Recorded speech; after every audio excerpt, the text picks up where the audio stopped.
Hi everybody, welcome back. My name is Abby and I'm with Fitness is Medicine. Today I'm going to give you 6 exercises you can do from your home. All we're going to need is a couple dumbbells. You can use a little bit heavier weight for the one exercise and maybe a little bit lighter weight for the other exercise. If you only have one, kind of medium weight, that'll work for both as well. And then I'm going to use a ball, but you can hold that weight in your hand instead of a ball as well, and a band. So let's get started with one arm rows on a bench. First, make sure you've completed a warm-up, that you're nice and warm, your heart's elevated a little bit, and your muscles are ready to do some resistance exercise. So let's get started. I'm going to do a one-arm row on a bench. So you can either use like your coffee table or a couple chairs put together actually work pretty well for this one, but you want to make sure you have a nice flat back to begin with. So supporting your weight with that arm and your knee on the same bench, on the same side, and you want to start keeping your shoulders level and just pull that weight towards your shoulder. So you're going to drive your elbow towards the ceiling. Notice I'm keeping my shoulder away from my ears. And we want to go nice and slowly both directions. I'm keeping this weight at the end of my arm here. I'm not letting my shoulder drop like that. I want to keep my shoulders level and slowly raise and lower that weight. So we're going to do 10 on one side. I think that's 10.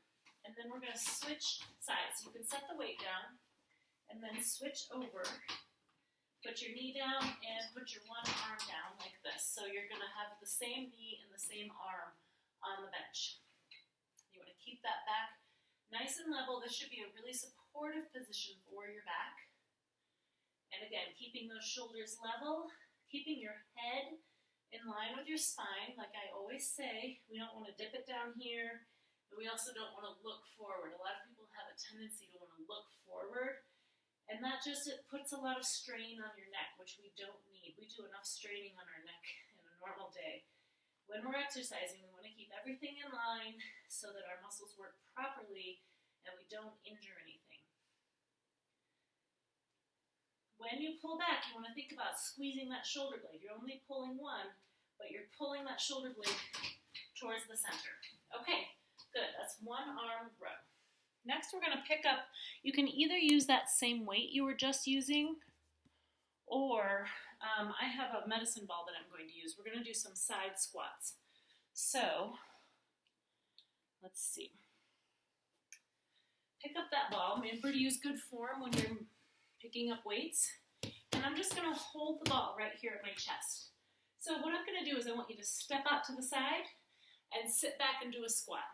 Bring your feet together, step out to the side, squat. So I want you to go 10, let's do 5 in one direction.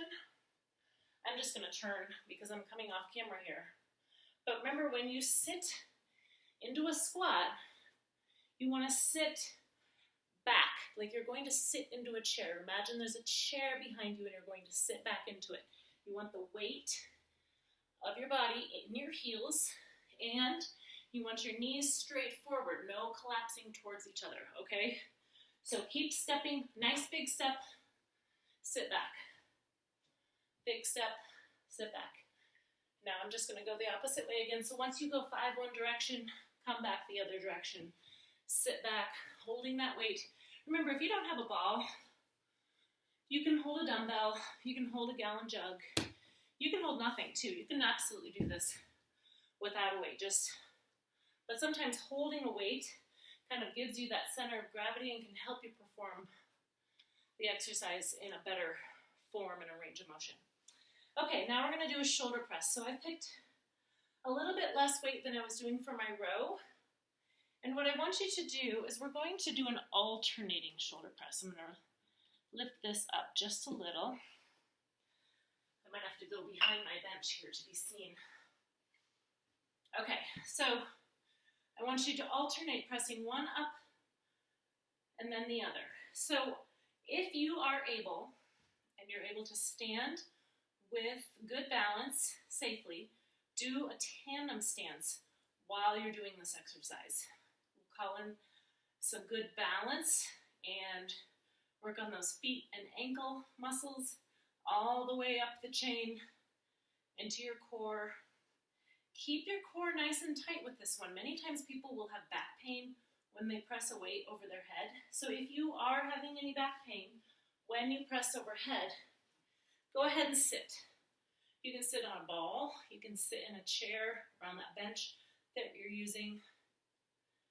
Making your arms or your legs, making them work unilaterally, one at a time, makes it quite a bit harder actually, because you have to stabilize with the other side. Remember, I'm going to keep my shoulders level, keep my back level, and try not to, rank it up like that. You want to keep them nice and level and just press slowly up and down. Okay, remember when you're picking those up and setting them down, we're using good form not to hurt your back. I'm going to refresh my screen here so I can see. Next, we're going to do a balance exercise, this kind of balance and core, called the lizard. So you can do this standing. Unless it's too difficult, then you can have a seat, and I'm going to show you both. So actually, let's start sitting and see how that feels and if you want to stand up. So we're going to sit like this, like we're going to climb a wall that's in front of us, and we're going to lift up the opposite arm and leg like this. So we want to keep our torso nice and stable. You're going to feel your core kick in here to stay stable so you're not, kind of leaning to the side and doing this. As much as you can, try to keep your whole torso, your whole body nice and stable. So we're going to lift the opposite, like we're climbing a wall. We can call it Spider-Man, or we could call it lizard. If that feels okay, try it standing. So we're going to do that same movement, and we're going slowly. So we're doing that single leg stance. Nice and slowly, lifting your knee as high as you can. And we're going to do this for, I would say, 30 seconds to a minute. If that feels too long, you can try, 5 on each side and then rest. Try it both ways. Sometimes people actually have a little bit harder time with it seated because lifting your knee up off the ground when you're already in that position can be a little bit difficult. So try it either way and challenge yourself. All right, keeping your torso nice and stable, nice and slow, lifting those knees really as high as you can. We'll do 2 more on each side. All right, good. Your arms might be feeling a little tired after all those arms and shoulder movements. Okay, now we're going to lower to the floor and do a pike hold. So what I want you to do is sit right on the floor. I'm going to move over here. And we're going to kind of balance right here on your sacrum. So first of all, just kind of lean back like this and see how this feels. Maybe raise one foot. And notice my back is straight. My core is engaged. And I'm holding it just like this. And you can even put your hands on your legs if you need to, leaning back and just lifting up 1 foot at a time. If you're able to do that and it doesn't feel very challenging, try lifting up both feet. If you need more of a challenge than that, you can start to extend those legs. So you can come anywhere along this. I'm starting to shake a little because I'm tired from doing some earlier. But if you can hold this, this is kind of the ultimate goal here, is holding this pike. But if you can just come here and just even lift your feet up off the ground for a few seconds at a time, or alternate lifting up your feet, or really engaging that core. If you do have any back pain, you can roll up a small towel or use a small fit ball. But this works really well, to roll up a small towel and just kind of put it right in the bottom there, right by your sacrum, right by your tailbone, and give that low back a little bit of support. If you still have back pain with that, try it maybe in a chair and lift your feet up. There's a few different ways we could do it. So if you are having any trouble with it, or if you're having any back pain, message me and I'll send you some different ideas. Okay, we've got one more to do. I'm going to go through each of these one time today. Go ahead and go through them again, 2 or 3 more times if you've got the time and if you need that challenge. For the last one, we're going to do Woodchoppers. So I've got a tube set up over here. Let's see, there we go.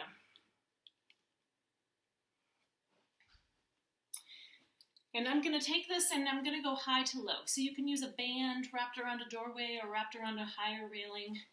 I want you to get into a nice little bit of a squat. We're going to take that band from high and we're going to bring it down to that opposite knee. So we're going to pretend like we're chopping wood. So we're going to get some core, a little bit of squatting here. So we're getting a little bit of legs and your arms. They're pulling down from high. So we're going to bring it high, down to that opposite knee.